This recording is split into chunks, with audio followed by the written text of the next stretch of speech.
20 اور 21 کو ان کی کانفرنس ہے. انشاءاللہ تعالی ہم اپنے دوستوں سے بھی مشورہ کریں گے اور امید ہے کہ اس میں ہم اپنا حصہ ڈالیں گے. ملک میں جو مجموعی صورتحال ہے وہ میرا خیال ہے کہ جب تک ملک میں سیاسی استحکام نہیں ہوگا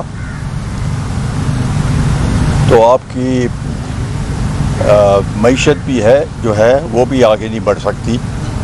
اور ساتھ ہی ساتھ جو دہشت گردی کی ایک فضا خاص کر 2 صوبوں میں زور اس نے پکڑ لی ہے تو وہ بھی ایک بڑا مسئلہ ہے. اس سے پہلے انہوں نے ایک جرگہ بلایا تھا پشاور میں، ہم نے اس میں شرکت کی اور یکجہتی کا مظاہرہ کیا.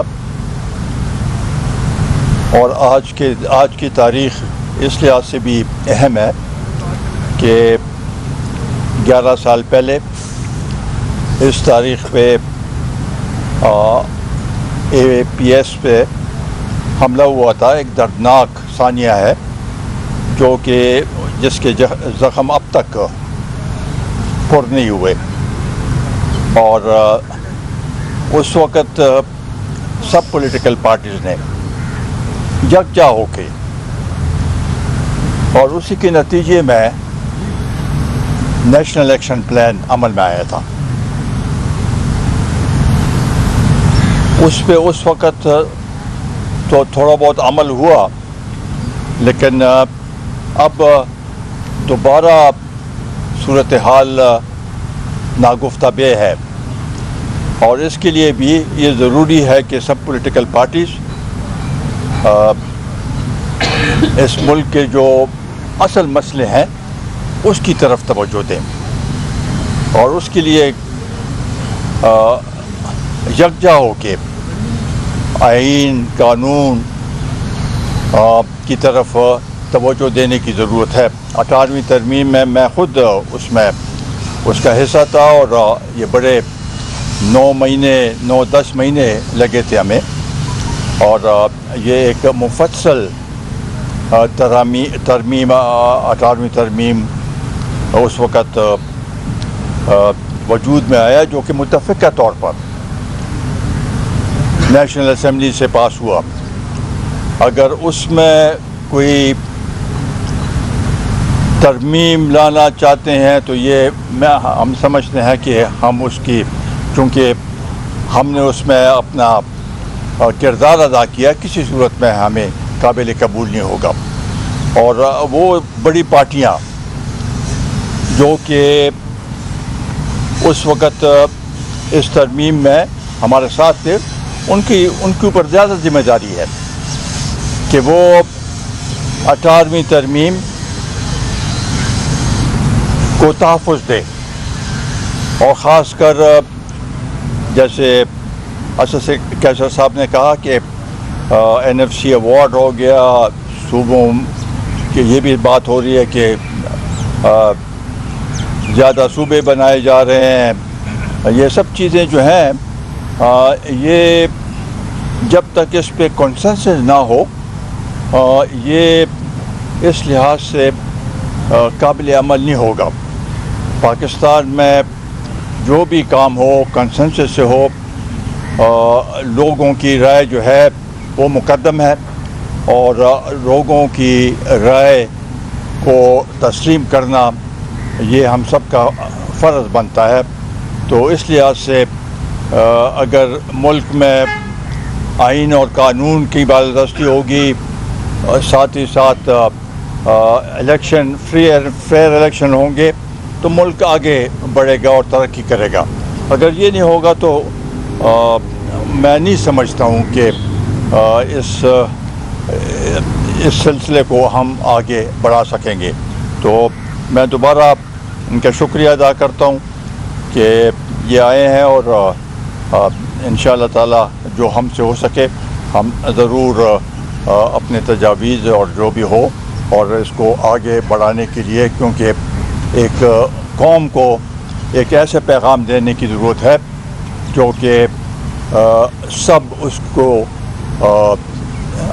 اس کی طرف دیکھے اور ان کو قابل قبول ہو کہ یہی ایک راستہ ہے کہ اس ملک کو ہم آگے بڑھا سکتے ہیں. دیکھو 27ویں ترمیم، 26ویں ترمیم، 28ویں ترمیم، یہ تو اس کی تو کوئی وہ حیثیت اس لحاظ سے ہم نہیں سمجھتے ہیں. یہ تو یہی کریں گے، اسی اسمبلی سے یہ کرائیں گے. تو کیا یہ اس علاقے کے لیے یا اس صوبے کے لیے جو صوبہ بنانا چاہتے ہیں کہ ان کو قابل قبول ہوگا یا نہیں ہوگا؟ تو اس کے لیے ٹھیک ہے، ایک طریقہ کار ہے اس میں، لیکن اس طریقہ کار کو بھی اگر یہ اپناتے ہیں اور کنسنسس نہیں بناتے، کیونکہ صوبہ بنانا ایک آسان کام نہیں ہے اور اس میں رائے کی ضرورت ہے، سب کی رائے کی ضرورت ہے. تو اس لیے وہاں کی عوام اور اسمبلی سے اس کو متفقہ پاس کرانا، یہ سب چیزیں اس میں شامل ہیں. تو اس لحاظ سے میں نہیں سمجھتا ہوں کہ اس وقت یہ ایک مسئلہ ہے ملک کا. اس کا متبادل آپ کے پاس ہے. اگر یہ سمجھتے ہیں کہ ٹرکل ڈاؤن افیکٹ نہیں ہو رہا، تو جو لوکل باڈیز ہیں ان کو بڑے مؤثر طریقے سے اگر لوکل باڈیز کے الیکشنز ہوں اور ان کو اختیارات دیے جائیں تو بہتر ہوگا. ابھی سب سے بڑے صوبے پنجاب میں اب تک لوکل باڈیز کے الیکشن نہیں ہوئے، اور نہ وہ اب تک چاہتے ہیں. 3-4 دفعہ انہوں نے اپنے جو قوانین ہیں اس میں تبدیلی کی. جب بھی الیکشن آتے ہیں کوئی نہ کوئی ترمیم لے کے آتے ہیں. تو اس سے تو اگر آپ لوکل گورنمنٹ کو مضبوط نہیں کریں گے تو اگر آپ صوبے بنا بھی لیں تو کیا فائدہ اس کا؟ اس لحاظ سے جب قانونی طور پر عدالت نے اجازت دی ہو تو اس کے بعد تو دوسری بات نہیں ہے. اگر عدالتوں کی کوئی حیثیت ہے تو ان کو تو چاہیے کہ ملاقات ہو جائے. ملاقات سے کیا ہوگا؟ پہلے بھی ملاقاتیں ہوتی رہی ہیں، تو ملاقات اگر ہو جائے تو اس میں کوئی فرق تو نہیں پڑے گا. میرے حکومت کے ساتھ کوئی تعلق کوئی تعلق نہیں ہے.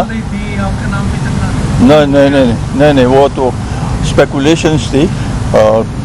میرے حکومت کے ساتھ کوئی رابطہ بھی نہیں ہے. یہ 2 سال تقریباً ہونے والے ہیں اس کو حکومت کو. میں اب تک کسی سے نہیں جی، حکومت کے علاوہ بھی بالکل نہیں.